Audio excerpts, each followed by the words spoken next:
ರೇವಣ್ಣ ಹಾಗೂ ಪ್ರಜ್ವಲ್ ರೇವಣ್ಣ ವಿರುದ್ಧ ಎಫ್ಐಆರ್ ಪ್ರಕರಣ ಮೇ 4ರಂದು ವಿಚಾರಣೆಗೆ ಬರುವುದಾಗಿ ರೇವಣ್ಣ ಸ್ಪಷ್ಟನೆ.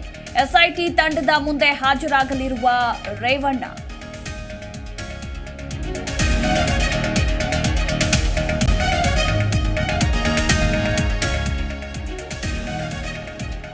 ಮೂರು ಆಯಾಮಗಳಲ್ಲಿ ಮಹಜರು ಮಾಡಲು ಎಸ್ಐಟಿ ತಯಾರಿ. ಲೈವ್ ಎವಿಡೆನ್ಸ್, ಡಿಜಿಟಲ್ ಮತ್ತು ಟೆಕ್ನಿಕಲ್ ಎವಿಡೆನ್ಸ್, ಈ ಎಲ್ಲ ಆಂಗಲ್ಗಳಲ್ಲಿಯೂ ಸ್ಥಳ ಮಹಜರಿಗೆ ಪ್ಲಾನ್.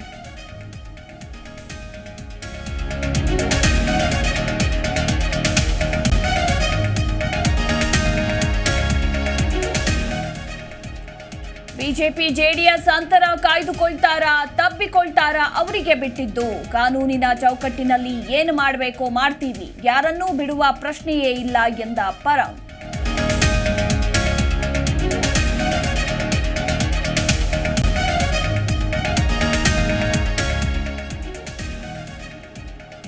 ನಾಳೆ ಮತ್ತೆ ಕರುನಾಡಿಗೆ ರಾಹುಲ್ ಗಾಂಧಿ ಎಂಟ್ರಿ. ಶಿವಮೊಗ್ಗದಲ್ಲಿ ಗೀತಾ ಶಿವರಾಜ್ಕುಮಾರ್ ಪರ ಭರ್ಜರಿ ಪ್ರಚಾರ.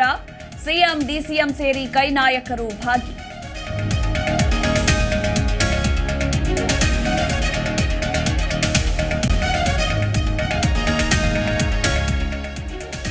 ನಾಲ್ಕೈದು ದಿನಗಳಿಂದ ನೀರಿಲ್ಲದೆ ಗ್ರಾಮಸ್ಥರು ಪರದಾಟ. ಖಾಲಿ ಬಿಂದಿಗೆ ಹಿಡಿದು ಪಿಡಿಒ ವಿರುದ್ಧ ಅಸಮಾಧಾನ. ತುರುವೇಕೆರೆಯ ನರಿಗೇನಹಳ್ಳಿಯಲ್ಲಿ ಗ್ರಾಮಸ್ಥರ ಗೋಳಾಟ.